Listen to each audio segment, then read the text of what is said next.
Welcome back, everybody, and thank you all so much for 5,000 subscribers. I knew I had to do something special for the occasion, something really fun, so I thought to myself, what's some good low-hanging fruit to go after? Then I realized that it had been a long time since I made a video about creepypastas. While looking for something to review, I saw that there was a new Jeff the Killer, and I could totally upload something 2 years exactly after I reviewed that burning pile of trash on this channel. In late 2015, Jeff the Killer had been removed from the Creepypasta Wiki, and I guess the fanbase got huffy about it. Whatever the reason, the administrators of the wiki decided to hold a contest to create the new Jeff the Killer story for the site. It appears that anyone could enter and the winner was selected through voting. By December, a winner was chosen, and the author of that story was gracious enough to post links to the story as it came second and third in the voting, and I'm going to review all three today. Since these came first, second, and third in the votes, for the sake of simplicity, I'm just going to call them the first one, the second one, and the third one. I did sit down and read all three with an open mind, and here's what I thought. All three of the stories are better than the original Jeff the Killer, but not by a whole lot. They're all definitely bad, but they're different flavors of bad. To be fair, there were things about these stories that I appreciated. For starters, they all have mad decent spelling and grammar. There were a few slip-ups here and there, but other than that, they're fine. I did get the impression that the stories were proofread, which is exceedingly rare when exploring the Jeff the Killer rabbit hole. I also appreciate that Jeff was given a new look by all three stories. Pretty much anything would have been an improvement over this, but they all put their own spin to it. Also, none of them were rehashes. Okay, they were all slightly rehashes, but they all took it in different directions rather than just repeating what they'd already seen. In short, I can say that I definitely felt these three authors tried.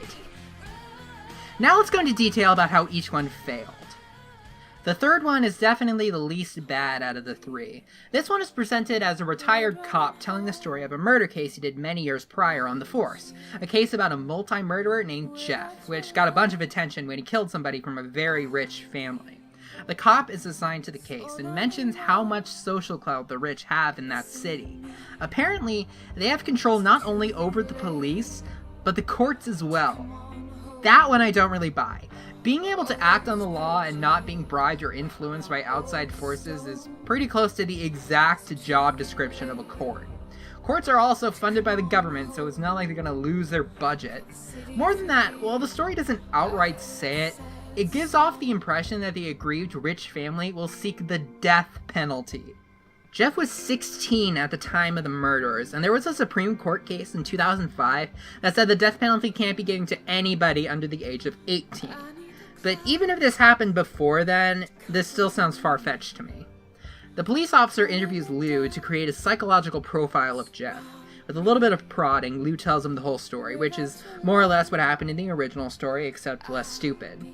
While this happens, the details of the investigation get released to the public, somehow, and they sensationalize it. Here's a quote.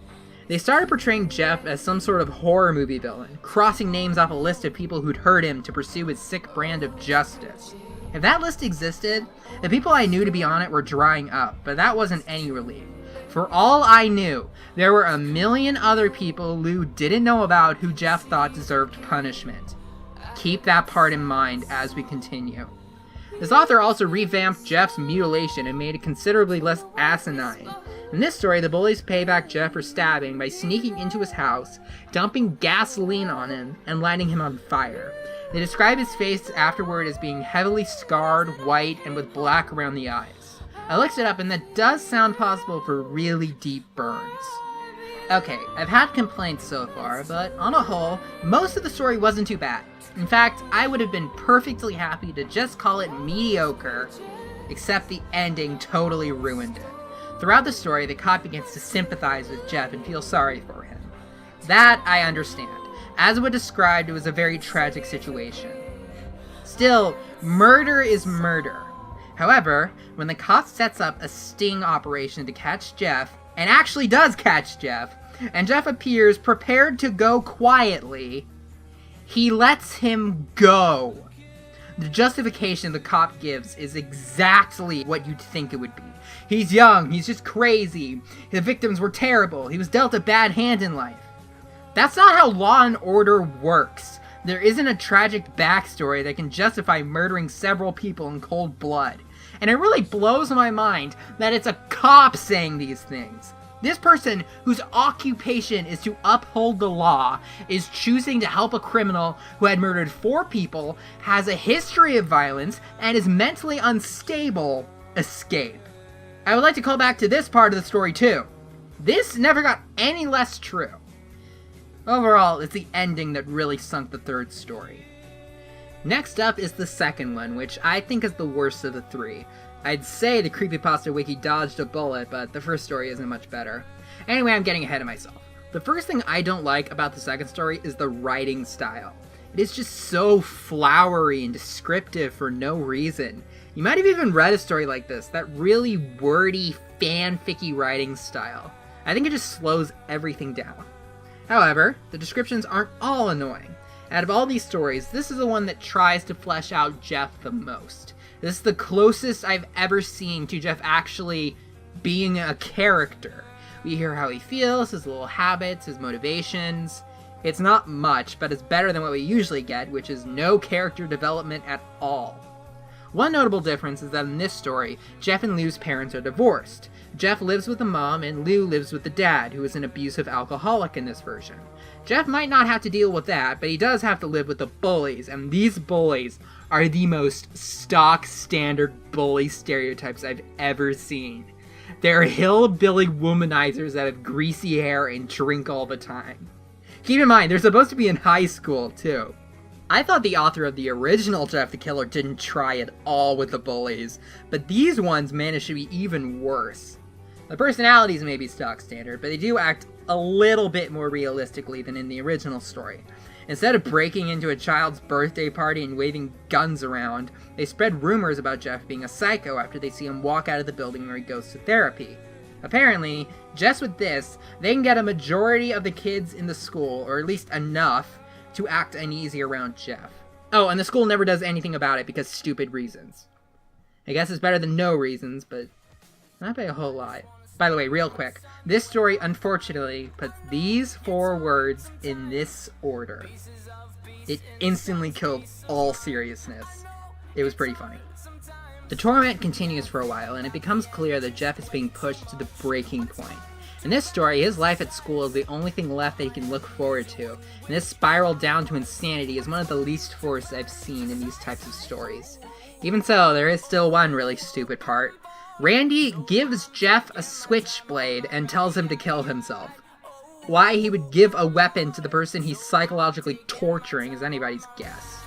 Jeff had been holding out until that day because he was told that Lou was going to visit, but when he gets home, he finds out that the dad broke Lou's leg. This pushes him over the edge. In this story, he simply cuts his face with a knife, downright subtle compared to the original. He goes and kills Randy, and then goes to the dad's house to kill him and rescue Lou. You might be wondering why I called this the worst one, and that is largely because of what happens next.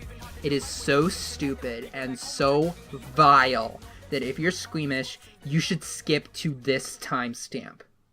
You have been warned. When Jeff breaks into Lou's room, he sees that his dad had just finished raping Lou. I'm serious. Full-on pederasty incest beating rape. This story just went from 0 to clockwork like that. This is absolutely baffling to me. Not only is it not necessary in the obvious way, it's not even necessary from a narrative standpoint. It's not like the dad character was sympathetic at all. He was already an abusive alcoholic, and Jeff already wanted to kill him. Jeff had also snapped already. It's not like something else needed to make him lose his sanity again. I even have to give Clockwork credit. At least in that story, it wasn't revealed right before the brother died that he also tortured and killed small animals. It has absolutely no precedent. Again, not just in the obvious way, but also in the narrative way. There was nothing that indicated that this would happen. Lou could have said, "I don't like the way he looks at me." It could have been stated that the dad always had a strange interest in Lou. Lou could have had a striking resemblance to the mother. There could have been literally anything to prepare us for this. As it was, it totally blindsided me and came out of nowhere. So yeah, after that, Jeff viciously kills the dad, and Lou, seeing what Jeff has become, doesn't want to just run off into the night with Jeff. After Lou is taken into productive custody, Jeff vows to reunite with him by any means necessary. One last stupid thing. He was able to stop his giant, gaping face wound from getting infected by washing it off in a dirty river hours afterward. Naturally. That was the second story. The main problem with that one is, just for the most part, the author tried way too hard. The only thing not pushed to 11 are the bullies, and that's hardly a good thing. This one, I'm glad, didn't win the voting. This brings us to the first story, the one that got the most votes and became the new Jeff the Killer story on the Creepypasta Wiki. Out of the three, this comes the closest to just sort of rehashing the original story while trying to make it less terrible. Because of that, I don't have much to say about this one. I mainly have three things to talk about. Firstly, I think I like the transformation in this one the most. In this one, he and Randy's crew get in a fight, and the flare gun that Randy was waving around right before it goes off by accident. Jeff gets hit, and the entire left side of his face is damaged beyond recognition. He has ugly burns, he goes blind in that eye, and much of his hair gets burned off.